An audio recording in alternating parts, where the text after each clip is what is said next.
It wasn't pretty, but some late game offense gives the Bills a 14-9 victory over the Giants, improving to 4-2 on the season. This week on the Wandering Buffalo podcast. You are now listening to the Wandering Buffalo podcast with your hosts, Justin Goddard and Andrew Chang.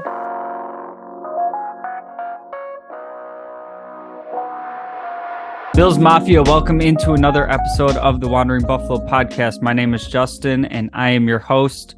The show is on the Buffalo Fanbase Podcast Network.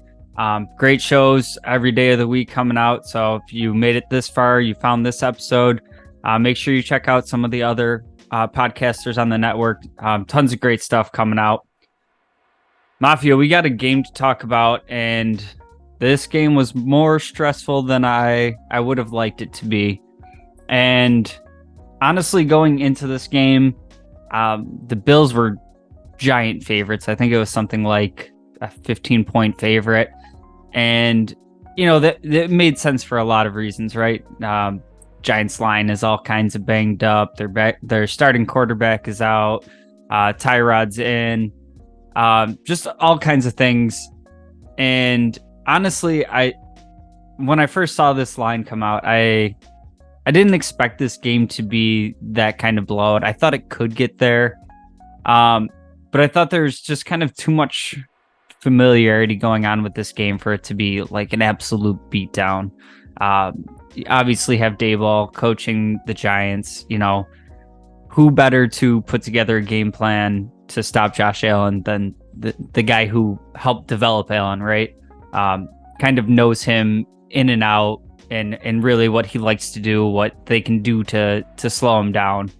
And then you have other things like Tyrod Taylor starting in this game.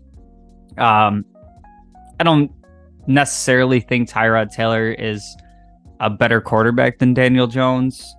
I think it might be pretty close. But for this game in particular, I honestly felt like Tyrod gives them a better chance to win than Daniel Jones. I mean, I know the players, the pieces, you know, some of the schemes are different. But Tyrod Taylor was here, you know, with McDermott, you know, saw variations of the defenses that he was running every day in practice. Like I said, the scheme has changed a little bit. A lot of the pieces have changed, but kind of like the core philosophies of McDermott still exist. So I thought for this particular matchup, Tyrod Taylor was giving them a better chance to win. All that being said, I wasn't expecting a 5-point game. I expected it to, you know, at least feel a little bit more comfortable. I mean, the offense not scoring any points in the first half, it was challenging. It wasn't the most fun game to watch. So I want to start out talking about some of the things I didn't like from this game. And there was kind of a lot to not like in this game, right? This is the second game in a row where the offense is coming out kind of looking listless, and we saw it in the Jaguars game. You know, they scored points late and almost had, you know, a ridiculous comeback. In this game, the offense does end up scoring points late, does enough to get the win, but against a lot of teams in the league, that game last night wasn't getting it done. One of the things I didn't like, and this is something that we've talked about a lot this year, is the ancillary weapons outside of Diggs.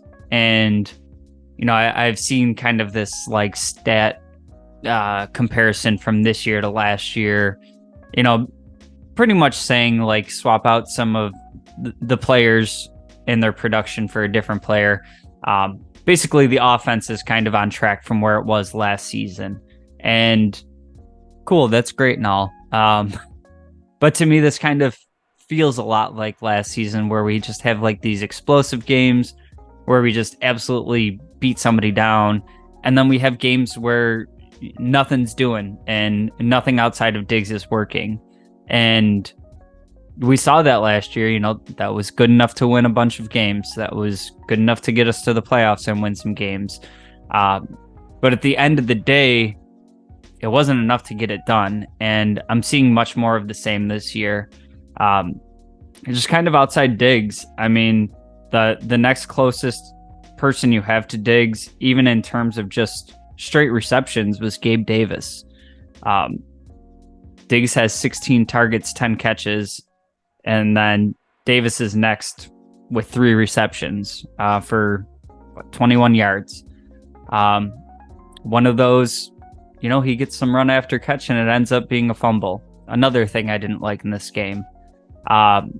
Just need more out of those secondary weapons. And I know Dalton Kincaid was hurt in this game, and we're kind of hoping that he is able to take some more targets, open up the offense a little bit. And we've seen some production from him early in this season, but I haven't seen him be Cole Beasley in a tight end's body. I haven't seen the level of, I guess, kind of down the field, kind of game-breaking plays. He's kind of, to me, been thus far this season kind of like a possession player, move the chains, and that's great. You need that guy 3rd and 4, sits in the zone, gets 5 yards. That's awesome. But the way he was kind of advertised, the way he was looking in the offseason, it looked like he was going to be that guy plus, seam stretcher, field stretcher, big play, kind of number 2 receiver type deal. I understand he's a rookie. He's still coming along. Now he's, dealing with a concussion. And I'm willing to be patient with that. But when we get to the end of this year, I don't think we're going to be able to get over the hump, with the game plan being we're targeting Diggs 16 times. It's just not sustainable. It's great. I love Diggs, and he's one of the players that can really get it done by himself like that. But when it comes to playoff football, it's just not going to be enough. Another thing I didn't like, kind of goes hand in hand with this, is just the lack of commitment to the run game early. And it was becoming really frustrating for me because the passing game wasn't sustaining drives. And it's not like we weren't moving the ball at all. Like last week in Jacksonville, the offense was completely stagnant. This week we saw, first drive, there was a real rare drop from Diggs that hit him right in his hands. Probably would have been a first down. We saw the Gabe Davis fumble. Later on in the game, we saw Dawson Knox with kind of a drop, kind of bad Allen throw, kind of short-armed it to him. But I felt like there's so many opportunities in this game where we could have leaned on the run game more. And at some point, I looked down at the stat sheet, and we got 18 pass attempts to 6 rushing attempts. And like, whatever, if there's stuff in the run game, that's fine. So sometimes you got to pass more. But at that juncture, it was between Latavius Murray and James Cook. They had a combined 6 carries, and they were averaging like 7 yards per carry. So like, you're having some struggles getting the passing game going with some consistency. You wanted to bring in this running game to complement Josh Allen, to have it not be, these games where he has to do everything himself. You had the run game going, and you just didn't continue leaning into it. And then that Dawson Knox play I'm talking about at the end of the game, part of me likes the aggressive call. You have that play, and this was, a great play that Dorsey drew up. As much criticism as I have for him in this game, he's got Dawson Knox running wide open. I think there was a little bit too much excitement for the game to end, and Josh Allen just kind of short arms it. But it looked like Knox had the chance to catch it. All that to say, we're kind of in a spot where we're trying to kill off the clock and finish the game. Whether or not you got the first down, if you ran the ball there, you're forcing the Giants to use their last timeout. So didn't love kind of the running back usage here. And to Dorsey's credit, in the second half, there was, a lot more carries. We end up with 26 combined carries between Latavius Murray and James Cook. So ends up being a pretty productive game on the ground. I just kind of wish first half we saw it leaned into more. And that kind of leads me into my next point of I didn't think this was a very good play calling game for Dorsey. I'm kind of hesitant to throw the criticism at the coordinators all the time. I think it's kind of easy targets, low hanging fruits of, nothing's working, it must be the coordinator's fault, but there's an extent of it of, the ball was moving. Ken Dorsey didn't make Gabe Davis fumble the ball. He didn't make player X drop a pass. I think there's more execution to it than often the coordinator takes the blame for. But in this game, I didn't really like too much of what he was calling. I personally think Josh Allen is a better quarterback under center. I think it helps him with his rhythm, helps him kind of, he's reading the field as he's dropping back, and just kind of the amount of shotgun that we use. It's kind of hard for me to wrap my brain around. I also don't like our running game doing so much out of the shotgun. The defense, all the players just kind of get moving, and that half second that your running back is behind on the motion, it just leads to so many more tackles behind the line of scrimmage. It doesn't really, it's just not for me. And I think the play action game is also really underutilized with Josh Allen. I think it's something that's super underrated from him is like just how crafty he is with the ball in his hand, the sleight of hand. He's kind of hiding it and rolling out. If anybody watched Hard Knocks, they did like a whole 20 minutes on Aaron Rodgers, like coaching up Zach Wilson on how to do things like this. And it's something that Allen's really freaking good at, and there's just not enough play action for me. You don't even have to be successful in your ground game to run an effective play action, but it does help. And in a game like this, we were having a successful run game. So I would have liked to see more play action sprinkled in there too.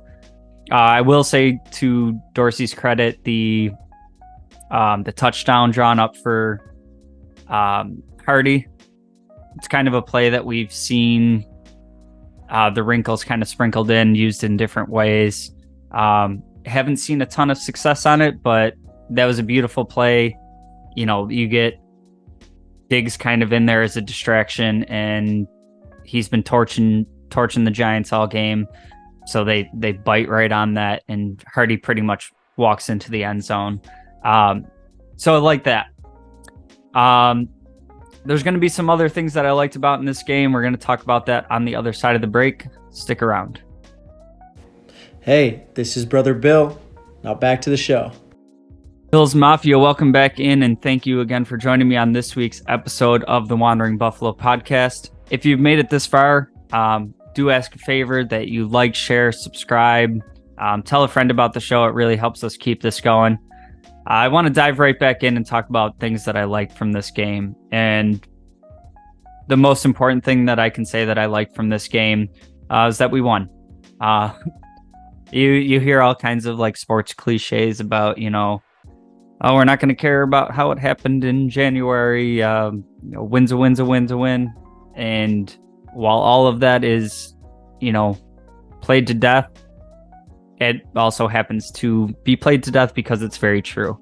The NFL is tough to win, and just kind of looking at this weekend, we saw, the Chiefs barely survive. We see the 49ers lose. We saw the Eagles lose to the Jets, which by the way, the Jets defense being elite and giving all of these elite teams fits makes me feel a little bit better about week 1. But at any rate, the NFL it's a tough league to win in. So at the end of the day, I'm worried about what happened in the win column. But I do think, some of the context of how you got there mattered. And the first thing I want to shout out that I really liked is just the defense as a whole. I think we have some weak links in there. I don't think Elam had a great game. Really can't wrap my head around the player that I'm seeing now versus the player that we saw at the end of last year. But especially considering all of the injuries that we have on this defense and how young these replacement guys are coming in. I texted my buddy at some point, I think it was around halftime, and I was like, the offense sucks today, but the bright side is, with the way our defense is playing, if you get to 10, you win this game. I thought, somewhere in there that the Giants might get past 9, but ends up being true. You're talking a defense that just lost Daquan Jones, just lost Matt Milano, Trey White the week before that. Then this week during practice, you also have Dane Jackson go out. So, you're talking about Elam being out there, and he's your 4th cornerback. You have Terrell Bernard, who is on his 6th start. You have Dorian Williams coming in for his 2nd start. Just thought overall, there wasn't any crazy player performance that took over the game, anything like that. It was just a great collective team effort. There are a couple dudes that did really stand out though. Leonard Floyd is, in my opinion, looking like one of the best additions that we've made to this team in quite some time. I believe he hit 6.5 sacks last night, and that was primarily without Von Miller playing on the other side. That's playing in a role where he's seeing a lot of rotation. He's been really consistent and good at getting after the quarterback and not just getting the pressures, but getting home. And the other dude that has been impressing me is AJ Epinesa, and this is not one that I saw coming, and I think this adds, I guess, some really interesting layers to the offseason. We know he's in a contract year, and he's been pretty meh so far in his career. He did end up with, I believe, 6 sacks last year, but he put up his 4th sack of the season last night. He's also been really effective with batting down passes at the line when he's not able to get home. And it went from somebody that I never expected to get a 2nd contract with us to how fast is he, kind of pricing himself out of Buffalo. So I think that's going to be really interesting to see how that plays out. The most important thing here is, I think last night was a real obvious indication that Bean picked the right defensive end to trade. Playing against the Giants, where we traded Boogie Basham, no effect on the game, and Epinesa is out there making some plays. So I did like that. I liked that the run game, like I talked about earlier, was very effective. I would have liked to see it more early in the game. But I liked, towards the end of the game, where we, come out of halftime and the offense needs to put points up on the board, needs to get the ball moving, needs, a little bit of a jump start. We were kind of able to get that through the running game, and you kind of usually see it flip-flopped. The run game's failing, you need the jump start, you need your passing game to carry you. We came out of the half and just really leaned into the run game and, end up having really good success. James Cook, 14 carries, 71 yards. Latavius Murray, 12 carries, 45 yards. Just overall pretty pretty good game that we've kind of been seeing from the run game. And I particularly like this bouncing back from the Jaguars game, where, especially for my guy Cook, he ends up with negative yards over in London. So it was nice to see him kind of have a bounce back game despite, Murray lining up and kind of being the starter back, which, by the way, is also something I kind of liked in this game. I don't hate Murray being the first one on the field and kind of, getting a little physical with the opponent and then having, kind of the speed option of Cook come in. Interesting to see what they do with that going forward, but as long as the touches are shaking out, somewhat even, like typically with the advantage going to Cook, I don't hate that as an option. The other thing, got to talk about that I loved in this game, Stefon Diggs. I mean, I think he has over 100 yards in every game but one this season, maybe two, but he's been damn close to 100 or over pretty much every game this season. And he's been productive throughout his whole time in Buffalo. But to me, he looks different this year. I don't see anybody slowing him down. I don't see anybody, really imposing themselves on Diggs. It's kind of like he's roasting everybody put in front of him. And I mean, I feel like it's kind of indicative of that when, a third of the Bills' total offense goes to Diggs, and what does it look like if they're able to take Diggs out of the equation, because you're not really getting threats from anybody else on the offense. So you got to think Wink Martindale, you got to think Brian Dable are going into halftime like really trying to eliminate Diggs from the game plan, and he was slowed down a little bit in the second half, but still, just when you're the only guy that's really, threatening the defense and you're still able to come away with 10 catches, 100 yards, that's a great game. Lastly, I just want to say that I like the resiliency of this team. It was an ugly win. It was not fun to watch. It wasn't exciting. It wasn't sexy. But there was a couple instances in this game where I thought, in particular, the defense really made stands when they had to. And also the offense kind of push comes to shove. They needed to get to that 14 points. They figured out a way. But the defense in particular, we saw right before half, kind of that goal line stand and kind of some interesting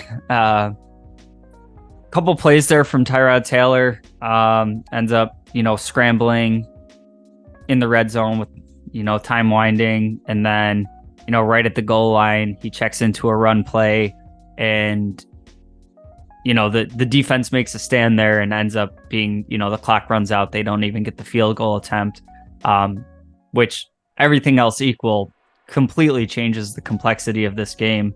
You're talking, that 9 points at the half, all of a sudden they just need a field goal on that last drive if everything else stays equal. So kind of a blunder on the Giants' part there. Dable was pretty hot going into the half on that. But for what it's worth, that Tyrod is checking into that run play because they're getting the look that they want for it. Now, it wasn't a great decision to run in that with no timeouts.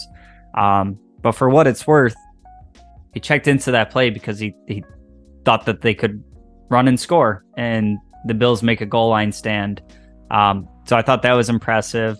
And then the last couple of plays of the game, I mean, the Giants get down right on the goal line. Elam took a pass interference or a holding, in the end zone, so it goes right to the one. There's an untimed down. Now, I do think Taron Johnson got away with a hold on that play. I will say that if that if the roles were reversed, I would be on this podcast today talking about how we got boned on the last play of the game. Those don't really tend to go our way too often. I often feel like we're the ones catching the wrong side of the officials. So there's nothing I can do. I'm going to take this. I'm going to be happy. There's nothing to say that, given one more untimed down, the Giants would have scored, wouldn't have scored. But I thought Taron Johnson did kind of read that play nicely and could have been a pretty easy touchdown without him there. So good on him for making the stop. But again, the defense just kind of stiffening up when they needed to. Now, did I want this game to come down to the last play? Absolutely not. But like I said, we're not going to be thinking about how we won this game in January. Just got to get that win. And honestly, with the Jets winning yesterday, this would have felt like such, despite it not being a good game for the Bills, I feel like it would have felt so much more deflating if we were talking about a loss today. Not just because of the opponent, not just because, the team didn't look good or anything. With the Jets winning yesterday and the Bills losing to the Jets in the beginning of the season, that would have dropped us into third place in the AFC East, which would have been crazy. I don't even care if it was for a week or two. This team has no business being in third place in the division. So there's a lot to figure out with this team. A lot of warts to fix on offense. Hopefully Kincaid gets healthy and comes back in and we start kind of being able to get him to be a little bit more of a focal point and really be able to expand that passing game outside of Diggs, which I think is going to be immensely important down the stretch, to be winning meaningful football games down the road. But for right now, it's a win. I'll take it.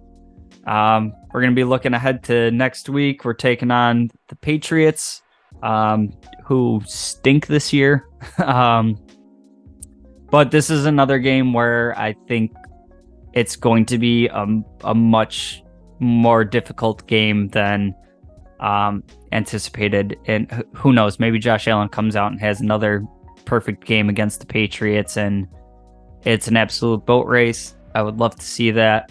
But it's very similar to this game. There's a lot of familiarity between the two teams.